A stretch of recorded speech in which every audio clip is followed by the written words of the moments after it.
Nah, oke. Topik perkuliahan kita pada pagi ini adalah mengenai infeksi saluran kemih. Ya. Ini merupakan salah satu topik dari blog Genitourinary System. Ya. ISK ini merupakan masalah kesehatan ataupun kelainan yang cukup sering dijumpai. Ya.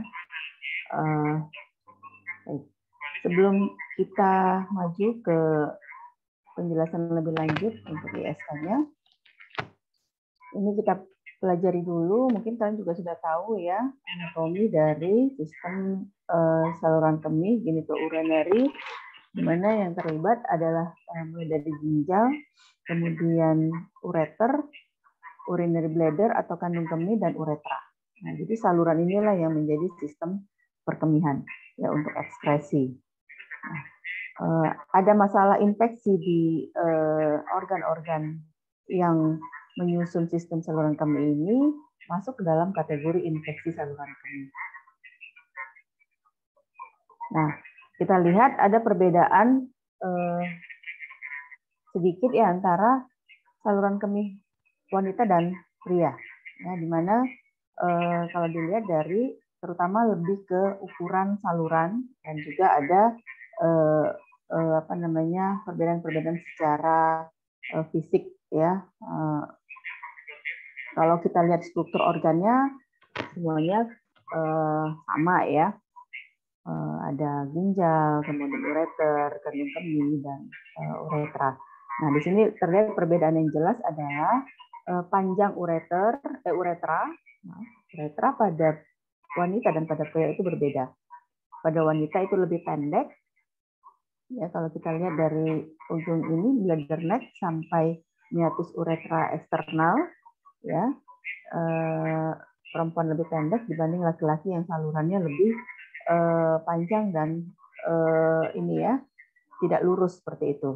Nah, jadi dan di sini ada juga kelenjar prostat, kelenjar prostat yang berada di atau menempel di sekitar bladder neck dari pria.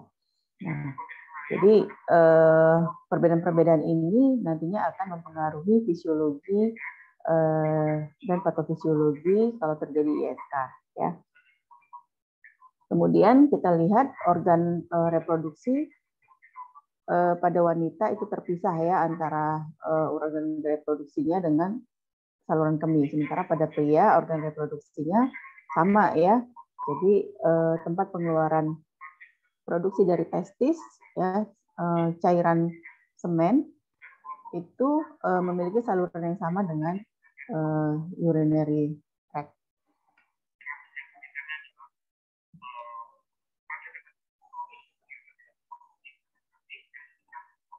Nah, per definisi ISK adalah invasi mikroorganisme pada salah satu atau beberapa bagian saluran kemih ya.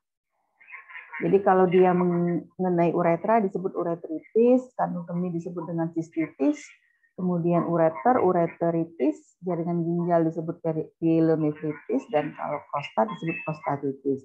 Nah, kesemuanya ini masuk dalam golongan infeksi saluran kemih ya, urinary tract infection. Nah, kalau dilihat dari prevalensi, wanita lebih sering menderita ISK dibanding pria dengan rasio 30:1. Jadi alasannya karena tadi ya disebabkan faktor anatomis, uretra pada wanita lebih pendek dan jaraknya itu lebih dekat dengan daerah anus ya atau daerah perianal sehingga memudahkan invasi mikroorganisme. Nah, itulah sebabnya tadi ya faktor anatomis itu mempengaruhi patofisiologi ya. Jadi prevalensi atau resiko wanita mendapatkan ISK itu lebih besar. Selain itu juga kegiatan hubungan seksual dapat meningkatkan angka kejadian ISK pada wanita. Jadi flora-flora di daerah perianal itu kan cukup banyak ya flora-flora karena juga dekat dengan sistem gastrointestinal, di mana kita tahu di saluran gastrointestinal itu banyak dijumpai bakteri-bakteri enterobakteriase. Ya, jadi tidak menutup kemungkinan bakteri-bakteri ini juga nanti akan berkolonisasi di sekitar anus. Nah, jadi karena jarak yang dekat tersebutlah maka resiko wanita mendapatkan ISK itu jadi lebih besar ya.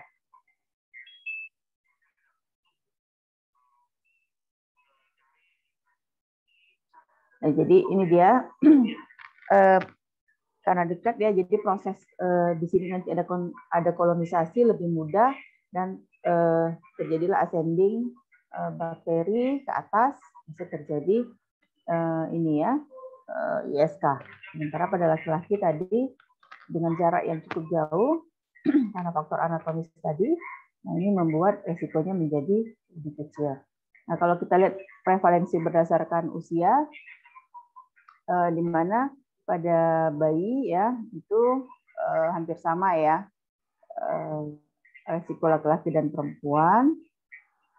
Nah, makin usia makin besar, makin dewasa itu wanita lebih banyak. Nah, pada usia lanjut itu hampir sama ya. Bahkan kalau sudah dapat ada efek dari kelainan prostat, nah pada laki-laki itu bisa lebih tinggi prevalensinya ya. Jadi adanya pembesaran prostat yang cukup umum pada pria lansia ini menyebabkan adanya obstruksi ya, adanya bendungan sehingga urinary tidak lancar. Ini bendungan atau obstruksi ini salah satu faktor predisposisi dari terjadinya ISK.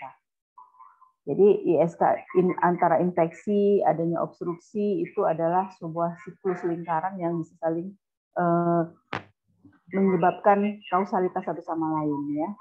Adanya bendungan menyebabkan infeksi, adanya infeksi bisa menyebabkan obstruksi seperti itu.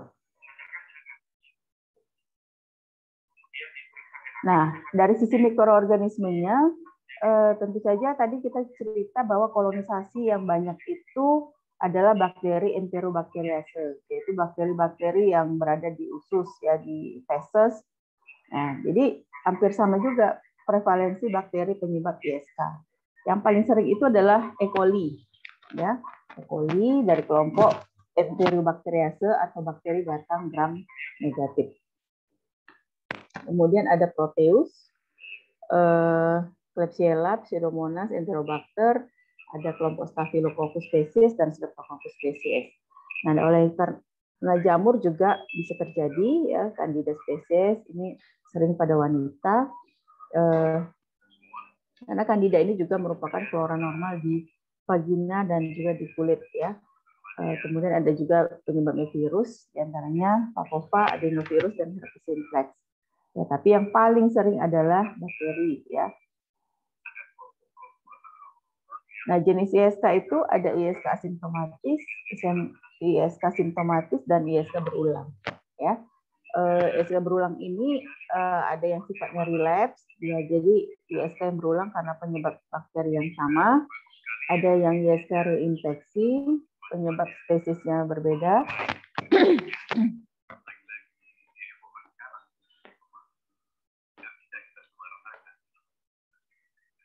Kemudian persisten ya karena kegagalan terapi. Jadi bisa juga karena kelainan pada sistem saluran kemih. Jadi memang secara anatomis itu ada abnormalitas ya. Ini yang menyebabkan ISK berulang. Nah, salah satunya yang pertama adanya vesicoureteral reflux ya. Jadi harusnya tidak terjadi aliran balik dari vesika urinaria ke uretra karena adanya klep ya, tapi ini adanya gangguan menyebabkan urin pada vesika urinaria itu bisa naik ke atas ya, reflux. Kemudian adanya penyumbatan oleh karena adanya batu ya, batu saluran kemih, atau misalnya tadi penyumbatan oleh karena pembesaran prostat ya, pembesaran karena struktura ya, penyempitan di saluran kemih yang di bawah, ini bisa menyebabkan urinnya menjadi stagnan ya. Urin stagnan itu memicu kalau misalnya ada 1-2 bakteri yang ada di situ sebelumnya, ini menjadi pemicu dia bisa berkembang biak ya. karena tidak clearance dengan sempurna. Nah, kemudian kelainan kongenital saluran kemih. Nah, ini biasanya memang kelainan kongenital bawaan dan ini menjadi penyebab ISK yang berulang yang sering pada anak-anak ya.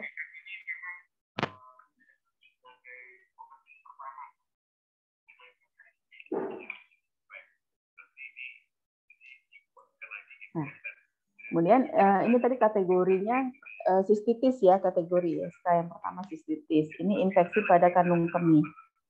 Ya, penyebabnya macam-macam ya. Tadi ya terutama pada bakteri famili Enterobacteriaceae. Gejalanya kalau sistitis ini masih cenderung ringan ya. Adanya dysuria. Dysuria itu tidak nyaman saat berkemih ya, rasa sakit. Kemudian frekuensi, jadi dia sedikit-sedikit berkemih ya. Tapi tidak puas seperti itu. Nokturia, berkemih pada malam hari. Urgensi, tidak dapat menahan kemihnya. Nah, kemudian pada tingkat yang lebih berat itu bisa terjadi hematuria, ya hematuria yang tidak terlihat misalnya bisa juga. Kemudian nyeri suprapubik dan rasa tidak enak di bawah pusar. Nah ini kalau orang awam ya, orang kampung bilangnya anyang-anyangan seperti itu, rasa tidak enak, tidak puas saat berkemih ya, rasa perih seperti itu. Nah ini adalah gejala sistitis. Biasanya sistitis tidak dibarengi dengan demam. Nah, jadi kebanyakan lebih ke perkemihan ya, jadi urinarianya yang terganggu.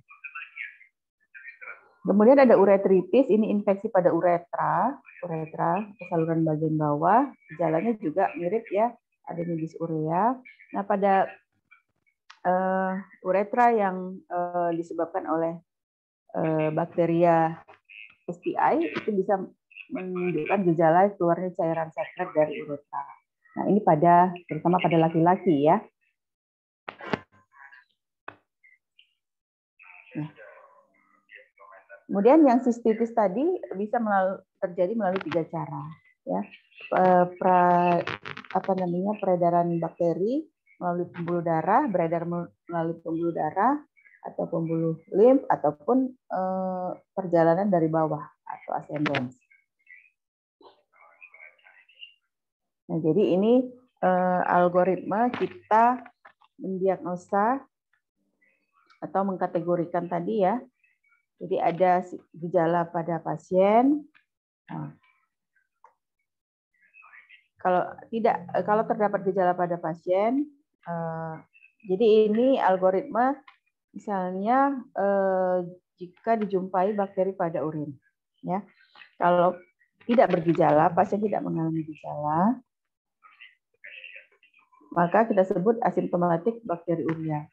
Kalau pasien bergejala, ya kita lihat bagaimana faktor komplikasinya. Kalau dia ada faktor komplikasi disebut dengan complicated UTI. Kalau tidak ada, nah apakah ada episode recurrent atau tidak ya? Kalau tidak ada, apakah dia melibatkan bagian saluran kemih bagian atas atau bagian bawah? Jadi nanti kalau dia bagian bawah maka disebut dengan lower urinary tract infection ya, yang masuk ke kategori tersebut adalah cystitis, uretritis atau vaginitis. Nah, kalau dia sudah dari kandung kemih ke atas itu disebut dengan pyelonefritis. Nah, bagaimana cara mendiagnosa ISK ya? Diagnosanya jadi diagnosa non mikrobiologi dan diagnosa secara mikrobiologis. Nah, kalau diagnostik secara non mikrobiologi kita berdasarkan gejala klinis ya, kemudian adanya tes urinalisa ya, gejala klinis yang tadi itu, kemudian diuji urinnya, urinalisa namanya, pemeriksaan urinalisa, melihat apakah ada leukosit di dalam urin yang kita sebut dengan pyuria. Kemudian tes biokimiawi seperti tes glukosa oksidase, tripenyl tetrazolium, nitrit, dan katalase. Jadi nitrit ini merupakan salah satu marker yang kuat ya untuk menegakkan diagnosa ISK terutama yang disebabkan oleh bakteri. Jadi kalau nitritnya positif umumnya itu memang dan leukositnya tinggi pada urin. Nah, kalau kita kultur urinnya itu biasanya tumbuh bakteri. Jadi nitrit ini sangat berkorelasi dengan kejadian ISK. Ya. Nah, biasanya patokannya dua jadinya nitrit dan leukosit ya piuria. Kemudian ada kita pastikan dengan diagnosa mikrobiologi ya. Kita lakukan pemeriksaan mikroskopis urin, kemudian kita lakukan kultur ya ditanam di media dan kita hitung jumlah bakteri ya.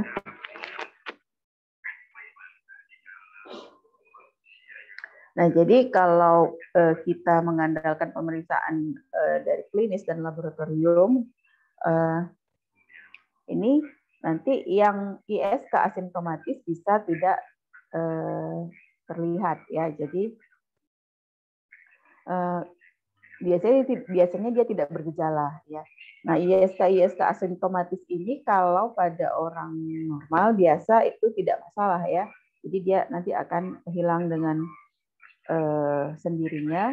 Tetapi pada orang-orang dengan resiko, faktor resiko, misalnya dengan adanya gangguan pada struktur saluran kemih, adanya batu, kemudian pada ibu hamil, pada anak-anak dengan kelainan struktur di uretranya tadi, itu bisa menjadi infeksi yang silent ya. Jadi bisa bakterinya itu menetap ya di situ. Makanya tetap harus kalau pada orang-orang yang memiliki faktor risiko yaitu perlu juga dilakukan kultur. Kemudian kalau kita berdasarkan leukosit nilai leukosit pada urin, nah ini ada sekitar 50% positif dan negatif predictive value-nya. Ya, jadi 50%-nya itu bisa ISK, bisa tidak ya. Kemudian kalau nitrit, glukosa, nitrit, TTC ini juga terdapat tingkat false positif dan false negatif. Ya, jadi ini sifatnya screening, ya screening. Nah, pemeriksaan definitif adalah pemeriksaan mikrobiologi, ya. Jadi mikroskopis urin kita lihat adanya bakteri, kemudian pemeriksaan kultur, ya. Pemeriksaan kultur ini kita untuk urin kita lakukan secara kuantitatif. Jadi kita hitung jumlah ya. Kita menggunakan OSE yang terkalibrasi supaya kita nanti bisa menghitung berapa jumlah urin sebenarnya. Seperti itu. Nah, ini cara melakukan kulturnya menggunakan OSE yang berkalibrasi. Ada yang ukuran 0,1 mili ya. Ada yang berukuran 0,01 ya. 1 mikrolit dan 100 mikrolit. Ya. Jadi ini mungkin ralat ya. Ini bukan 0,001 mikrolit tapi 1 mikrolit dan ada yang 10 mikrolit ya. Nah, jadi nanti urinnya diambil dengan OSE ini, nanti dia akan menempel di lingkarannya ini dengan ukuran yang terkalibrasi. Kemudian kita tanam dengan metode zigzag seperti ini. Nah, nanti kita selanjutnya akan diinkubasi, nanti akan dilihat pertumbuhannya. Kalau sudah ada pertumbuhan bakteri, maka harus dihitung satu persatu jumlah koloninya. Jadi misalnya ada berapa koloni ya, ini dipstick ya. Kalau dipstick ini metode non kultural ya, ini untuk melihat kemungkinan bakterinya. Ini untuk melihat tadi ya leukosit sama nitrit, uji biokimiawi dari dipstick urin.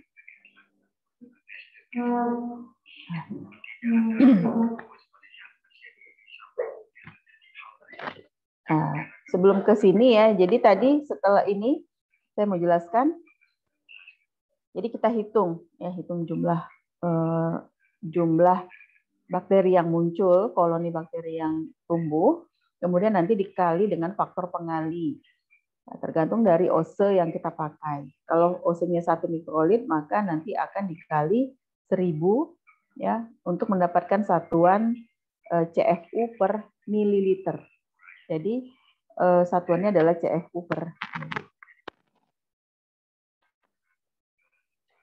Nah, yang disebut dengan bakteri urea signifikan adalah kalau ditemukan lebih dari 100.000 CFU per mili. Jadi paling tidak kita butuh 100 koloni di sini untuk jika kita pakai OSE yang 1 mikrolit ya. Nah, jadi kalau udah ada 100 berarti ini signifikan lah ya bakteri urea tersebut. Nah, bahan pemeriksaan yang dipakai adalah urin pastinya. Kemudian urin ini cara pengambilannya ada 3 ya. Yang pertama cara pengambilan urin porsi tengah atau midstream urin.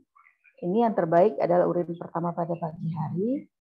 Nah, ini bisa dikerjakan, bisa diambil oleh pasien sendiri ya, karena ini sifatnya urin tampung. Reliabilitas hasil cukup tinggi ya. Kalau dilakukan pemeriksaan berulang, ini reliabilitasnya lebih tinggi lagi. Yang penting adalah edukasi ke pasien untuk cara penampungan yang benar ya, karena kultur urin ya, pengambilan sampel urin ini tantangannya adalah adanya resiko kontaminasi dari flora-flora yang ada di sekitar meatus uretra ya, di kulit-kulit itu. Jadi cara pengambilannya adalah begitu dia mau berkemih ya, dia bisa membersihkan atau cebok terlebih dahulu, kemudian dia mengeluarkan urinnya. Pancaran pertama dibiarkan dulu beberapa detik, kemudian dia menampung yang pancaran tengahnya ya, supaya pancaran pertama itu membuang bakteri-bakteri yang terkolonisasi dulu ya, supaya tidak tercampur ke dalam tampungan urinnya. Jadi kira-kira seperti itu. Kemudian ada urin kateter. Nah, urin kateter ini pada pasien-pasien yang dirawat dengan menggunakan kateter. Tapi catatannya jangan mengambil urin dari urin bag ya, tetapi diambil dari tempat penyedotan dari selangnya ya, dari bagian karet selangnya. Kemudian ada urin aspirasi suprapubik. Ini diambil oleh tenaga ahli karena melakukan tusukan ya atau biopsi di atas kulit ya untuk menuju ke kandung kemihnya. Ini dilakukan pada orang-orang yang mengalami obstruksi total ya dari saluran kemihnya. Nah, jadi kalau kita lihat dari sini ya, untuk urin suprapubik dan urin kateter kita tentu saja mengambil dari urin yang sudah terbuang ya. Nah, kalau dari urin suprapubik maka ini ditusuk dari atas tembus ke dalam ya, jadi diambil langsung. Nah, ini reliabilitasnya paling tinggi, dan kalau urin suprapubik kita tidak menghitung jumlah ya, karena kita anggap itu memang tidak ada resiko kontaminasi lagi di situ. Nah, cara pengambilannya, jadi pasien itu harus belum berkemih dalam kurang lebih 3 jam terakhir, supaya urinnya itu terkumpul ya. Jadi kalau dia baru saja berkemih, nanti urinnya satu jumlahnya sedikit, kedua tidak representatif ya, karena masih sangat sedikit sekali. Jadi dia berkumpul dulu, jadi dalam 3 jam terakhir pastikan sudah terkumpul urin di vesika urinarianya.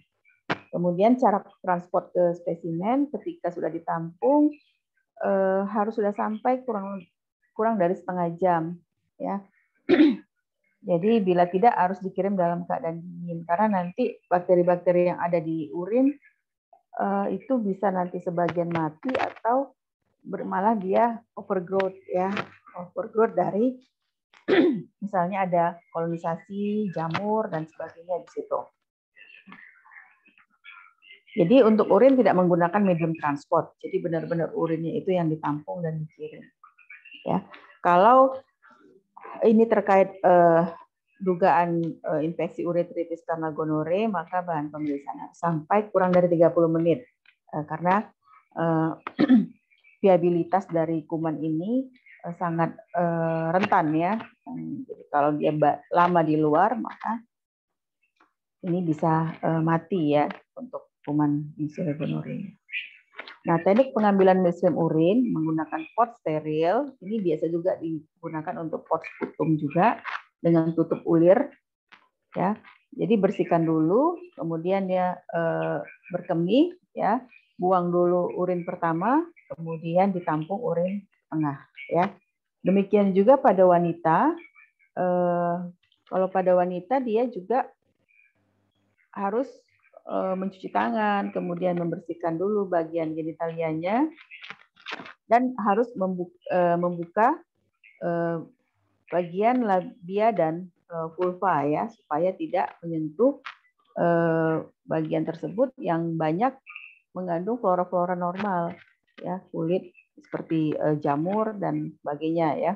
Jadi dibuka, kemudian sama seperti tadi, aliran pertama dibuang, aliran berikutnya ditampung ya. Nah, pada laki-laki juga sama tadi ya, kalau yang dia tidak disirkumsisi maka kulit prepuciumnya harus ditarik ke belakang ya. Nah, jadi untuk menghindari adanya urin itu bersentuhan dengan bagian kulit. Kemudian urinnya ditampung secukupnya ya. Kemudian sebelum habis urinnya ya, itu harus sudah diselesaikan pengumpulan urin supaya tidak tadi ya tersentuh banyak kolonisasi.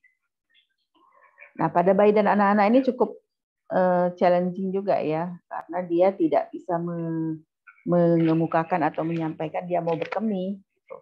Jadi pengambilannya diberikan minum dulu, kemudian dibersihkan genitalianya, kemudian dipangku ya, sambil ditampung dengan cara yang tadi. Bisa juga dipakaikan dia kantung plastik steril ditempel ya. Jadi kapan dia berkemih itu nanti akan tertampung. Nah, itu harus pastikan kulit sekitarnya itu dibersihkan dulu dengan alkohol, kemudian plastik penampungnya itu memang khusus yang terbuat dari bahan yang steril. Nah, untuk urin kateter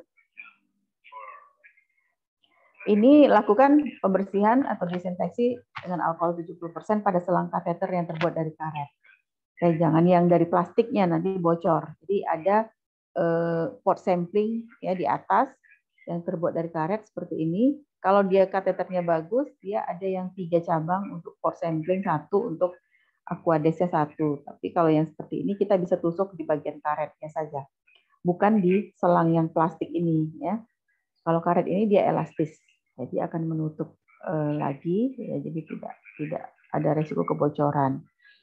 Jangan mengambil dari urin bag yang ini tadi, karena urin bag ini urinnya sudah berlama-lama dia ya, sudah lama sekali tertampung, jadi sudah tidak representatif lagi.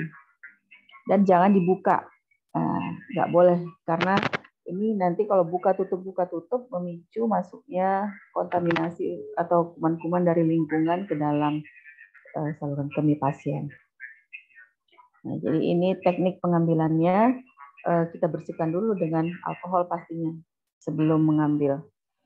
Ya, jadi diaspirasi menggunakan speed ya, kurang lebih 20 cc dan masukkan ke ini ke tabung ya, ke pot urin.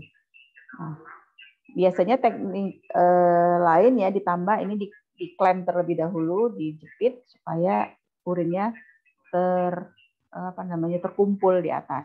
Nah, jadi kita mudah untuk menarik urin tersebut. Ya. Oke. Jadi setelah urin ini disedot, masukkan ke dalam pot yang sama. Nah, kemudian urin Ya, ini yang terkategorisasi ya, seperti ini dia. Nah, kemudian teknik pengambilan urin suprapubik ini yang harus dilakukan oleh tenaga ahli. Ya, biasanya memang mau melakukan tindakan invasif tertentu ya untuk mengatasi masalah pada pasien.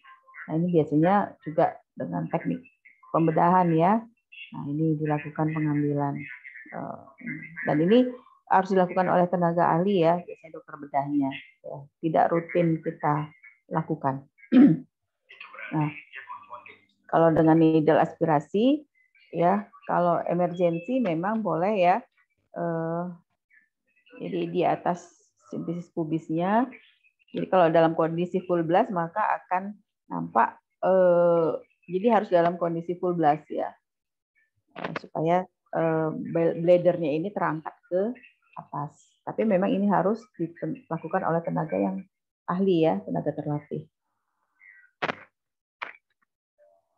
Nah, untuk hitung jumlah bakteri ya, jadi kita menggunakan ada namanya kriteria CAS. Untuk batasan disebut bakteri urea bermakna atau signifikan adalah 100.000 CFU per mili. Ya, yang tadi itu ya. Makanya kita menggunakan OSE yang terkalibrasi. Suara saya masih terdengar? Masih, Dok. Oke. Kalau dia di bawah 10.000 maka kita duga itu kontaminan ya. Penulisan lainnya juga bisa seperti ini, 10/5 misalnya, atau ini 10/4 ya. Nah, di antara 10/4 sampai 10/5 ini non signifikan bakteri uri, ini pertimbangannya nanti bisa kalau dia klinis yang mendukung, maka itu bisa kita anggap sebagai patogen. Ya.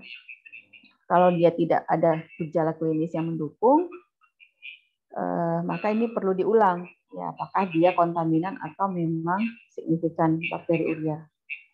Kalau dia signifikan konsisten, maka kita masuk ke dalam dia bakteri urea yang signifikan. Orang yang mengalami mutasi pernah itu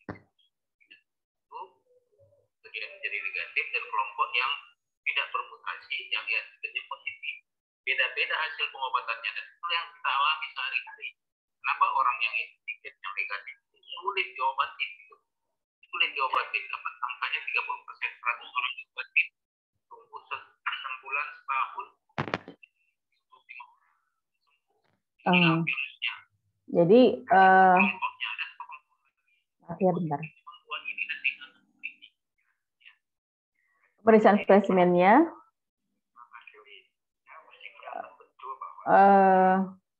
secara makroskopis nanti terlihat urinnya itu biasanya keruh ya, atau kadang disertai dengan darah. Ini mengarah ke ISK ya. Jadi keruh, ada mengandung hematuri. Kemudian mikroskopisnya ya kita bisa melihat dengan preparat basah adanya sel-sel leukosit dan sel-sel eritrosit epitel bakteri di oksiplast ya. Nah, kemudian kita lanjutkan pemeriksaan kultur ya. Hitung bakteri dengan metode kuantitatif dan semi-kuantitatif ya. Media yang dipakai untuk kultur adalah media agar darah, methoniti, dan eosinophilin blue. Ya. Biasanya kita dengan dua ini juga cukup ya. Nah, ini kalau bakteri gram negatif nanti akan tertangkap di media mekonti agar. Inkubasi secara aerob ya 24 sampai 48 jam pada suhu 35 sampai 37 derajat Celcius. Nah, jadi ini patogen-patogen yang mungkin ditemukan ya tadi bakteri-bakteri tersering penyebab ISK. Nah, hasilnya kita hitung berapa jumlah bakteri yang tumbuh, kemudian dikali dengan faktor pengali dari OSE kalibrasi yang kita pakai. Ya. Jadi ada batasan tadi ya, yang kalau di atas 10/5 itu sudah jelas signifikan. Tapi kalau dia di bawah 10/5, misalnya 10/4 sampai 10/5, maka tadi harus dilihat apakah dia ada gejala, kemudian bakteri yang tumbuh, misalnya kalau dia adalah bakteri enteropatogen, ya, yang memang bakteri-bakteri patogen pada urin, nah ini bisa dipertimbangkan sebagai penyebab. Ya. Jika perlu dilakukan pemeriksaan ulangan, ya, supaya melihat apakah hasilnya konsisten atau tidak. Nah, kenapa kita perlu kuantifikasi, ya, hitung jumlah, karena tadi ada risiko kontaminasi, terutama pada wanita, ya. Jadi pada wanita untuk yang tadi, ya, saat pengambilan itu risiko kontaminasinya lebih besar, ya. Jadi kalau ada pun bakteri jumlahnya 1-2 sedikit sekali, maka ini bisa dipertimbangkan sebagai kontaminasi. Ya. Jadi di bawah 10/3 biasanya, atau di bawah 10/4 itu disebut non-signifikan bakteri urea. Nah, faktor risiko dari ISK ini adalah tadi satu, ya, kelainan saluran kemih, adanya obstruksi. Ini memudahkan adanya pertumbuhan kolonisasi bakteri, ya, dan adanya hambatan aliran urin. Jadi sebenarnya secara fisiologis, ya, proses berkemih itu adalah mekanisme clearance yang baik, ya, untuk mencegah ISK. Jadi urin itu kan normalnya adalah bahan yang steril, ya, tidak boleh ada kumannya.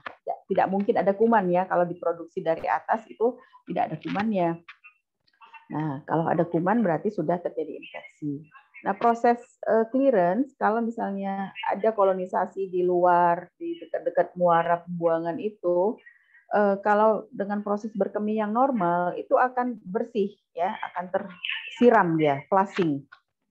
Nah, jadi kolonisasi itu akan terbuang, demikian seterusnya. Makanya pada orang dengan misalnya hygiene yang jelek, pada wanita dengan hygiene yang jelek, anak-anak misalnya yang terbiasa menggunakan pampers tanpa ada regulasi penggantian pampers saat sudah penuh, itu menjadi faktor resiko terjadinya ISK, ya, karena kolonisasi yang di luar tadi bisa masuk ke dalam, ya. Dan kalau orang yang ini berkemihnya tidak lancar, maka proses flushing yang normal tadi itu tidak berjalan juga dengan baik, terjadilah proses kejadian ISK. Makanya kalau orang dulu bilang kalau suka nahan-nahan buang air kecil nanti sakit katanya. Ya itu karena mungkin terjadi sistitis, sudah mulai terjadi sistitis. Atau kurang minum dia. Jadi cairannya kurang, dehidrasi, jadi urinnya juga berkurang, sehingga proses berkemih flushing-nya tadi tidak berjalan dengan baik. Nah, jadi ini harus menjadi salah satu upaya pencegahan juga. Nah, jadi adanya obstruksi, ya, pembesaran kelenjar prostat ini menyebabkan faktor risiko ISK. Pemakaian kateter juga. Diabetes mellitus, ya, karena tadi orang diabetes mellitus memang kan innate imun responnya ini ada gangguan. Kemudian pasien imunosupresif, kelainan kongenital, kelainan anatomis, neurologi,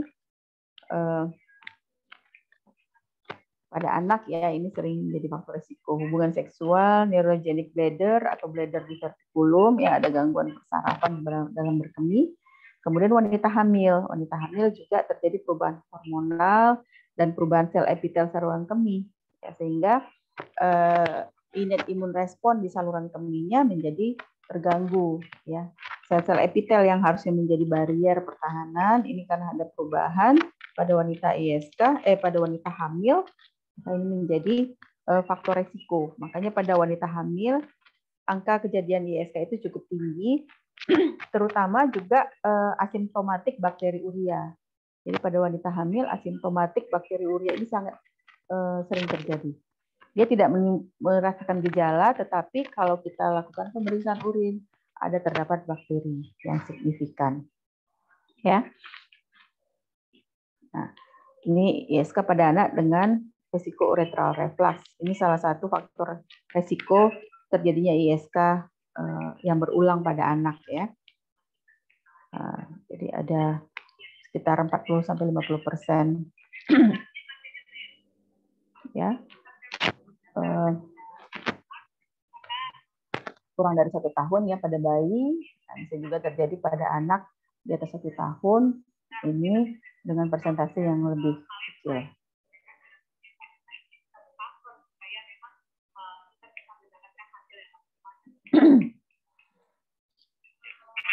Nah, jadi pada anak ini sering terjadi KUR ya. Nah, setelah di atas 5 sampai 6 tahun itu KUR bisa sembuh secara spontan.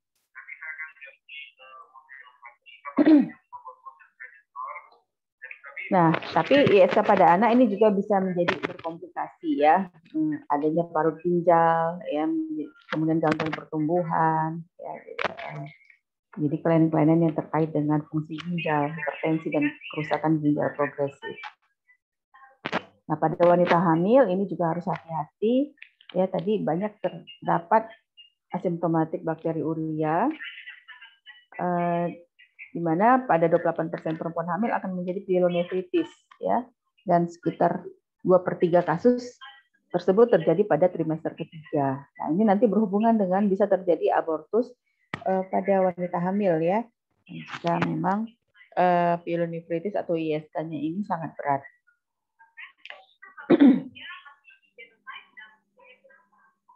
Nah, ini adalah epidemiologi lainnya ya. Komplikasi ISK pada wanita hamil ya. Ini tadi ya prevalensinya ISK terutama pada trimester ketiga. Jadi selain faktor epitel yang tadi terjadi perubahan, juga adanya faktor obstruksi oleh karena adanya pembesaran pada uterusnya. Ya, jadi secara fisiologis kan dia membesar dan pasti terjadi penekanan. Nah, obstruksi ini juga menjadi faktor predisposisi.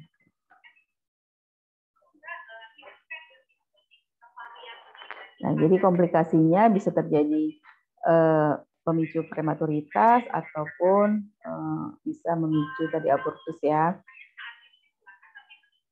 Ya, jadi ini komplikasinya akibat dari adanya endotoksin yang dikeluarkan oleh bakteri. Nah, jadi tadi kita melakukan kultur urin selain untuk penegakan diagnosa definitif ya. Kita ini manfaat biakan urin adalah untuk menilai efektivitas antimikroba ya setelah penggunaan. Jadi apalagi kalau yang sudah diterapi secara empiris tidak ada perubahan, maka perlu dilakukan kultur dan uji sensitivitas.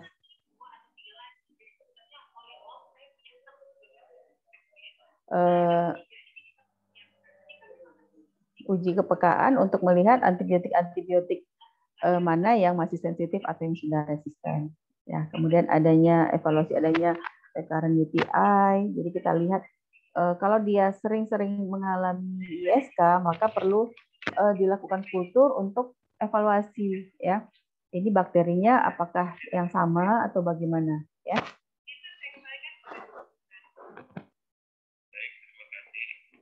Nah, kalau dia ISK berulang, maka perlu dilakukan pemeriksaan radiologi ya untuk tata laksana lebih lanjut. Nah, ada rekomendasi biakan ulang urin perlu dilakukan secara rutin setiap bulan pada selama kehamilan. Ini salah satu pemeriksaan yang perlu atau paling tidak screening melalui urinalisa. Nah, kalau pada wanita hamil walaupun dia asimptomatik maka perlu diberikan terapi untuk mengatasi bakteri ureanya tersebut.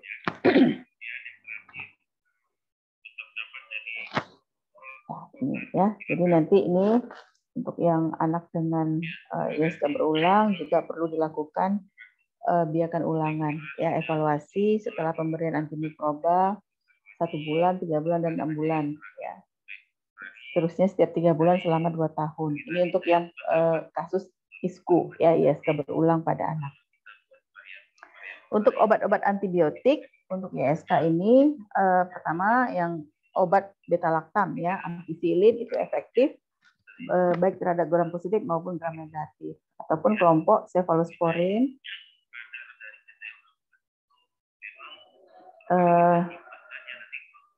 Ya, bisa pemberian ceftriaxone, cefotaxime, cefazidime, kemudian ada nitrofurantoin, nalidixic acid. Nalidixic acid ini adalah obat apa ya? Obat tradisional, maksudnya obat yang sudah lama ya, obat lama tapi masih dianggap efektif ya terhadap ISK. Kemudian trimotropin sulfamethoxazole dan golongan quinolon, misalnya ciprofloxacin, ofloxacin, norfloxacin, dan juga kelompok aminoglikosida ya. Tapi harus hati-hati untuk kelompok aminoglikosida yang nefrotoksik. Jadi kalau dia sudah ada gangguan ginjal, maka golongan aminoglikosida ini sebaiknya dihindari atau harus dengan penyesuaian dosis. Nah, ini obat-obatan yang banyak digunakan. Kalau dia rawat jalan, kita tentunya mempertimbangkan yang ada sediaan oral, ya misalnya ampicillin, amoxicillin, trimethoprim sulfamethoxazole atau golongan quinolon, misalnya dengan ciprofloxacin, seperti itu. Tapi kalau dia sudah rawat inap, apalagi dengan komplikasi, maka sudah bisa dipertimbangkan golongan cephalosporin yang injeksi. Terima kasih. Itu saja perkuliahan kita pada hari ini. Kira-kira ada pertanyaan yang mau didiskusikan? Kita masih ada waktu sebentar. Silakan. Izin bertanya, dokter. Ya. Open ini coba buka videonya. Siapa tadi? Sebentar, dokter. Kira demikian dari saya. Ada tambahan lagi? Baik. Terima kasih. Tidak ada lagi dari Hotel Fitri.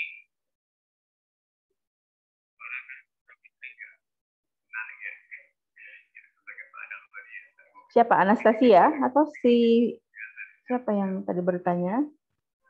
Iya, Dok. Ya, silakan. Pertanyaannya, Dok, kan tadi pelaksanaan pengambilan urin itu midstream ya, Dok. Sebenarnya seberapa signifikan pengaruh jika pengambilan urin midstream ini kurang tepat, Dok? Misalnya dia berhenti dulu, baru dia lanjut lagi urinnya. Seperti itu, Dok. Iya, memang dia pengaruhnya itu tetap ada ya. Maksudnya berhenti. Ini kan memang midstream adalah urin pancaran tengah kan. Dibuang dulu yang pertama, kemudian diambil yang tengah gitu. Ya sama yang seperti yang kamu sampaikan tadi. Yang beresiko itu kalau dia begitu berkemih langsung ditampung. Karena tadi masih membawa urin yang tersentuh dengan daerah-daerah perianal atau daerah genitalia yang bisa jadi banyak mengandung flora kolonisasinya. Berarti tidak terlalu signifikan ya, Dok? Kalau misalnya dia sudah mengeluarkan urinnya dulu, baru dia urin berhenti. lagi. Oh, maksudnya berhenti. Iya, berhenti, Dok. Sebaiknya tidak berhenti. Jadi langsung ditampung seperti itu. Ada satu pertanyaan memang ada juga pasien yang di stopnya baru ditampungnya lagi begitu ya. Tapi begitu itu sudah lebih kecil resiko kontaminasinya karena sudah urin pancaran tengah, tidak lagi urin pertama seperti itu. Apalagi kalau dia sudah membersihkan cebok terlebih dahulu, itu sudah jauh mengurangi resiko kontaminasi. Gitu. Baik, ada satu pertanyaan lagi, apakah boleh, Dok? Iya.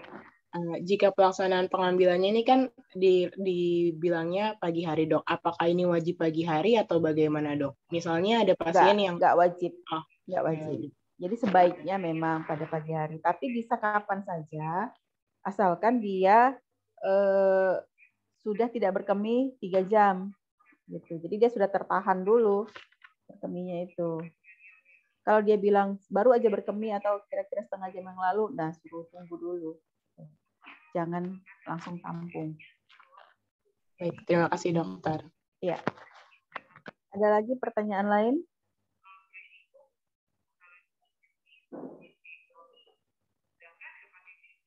Baik, kalau tidak ada, ya silakan nanti kalian baca lagi bahannya dan juga boleh ditambah dengan sumber-sumber lain ya.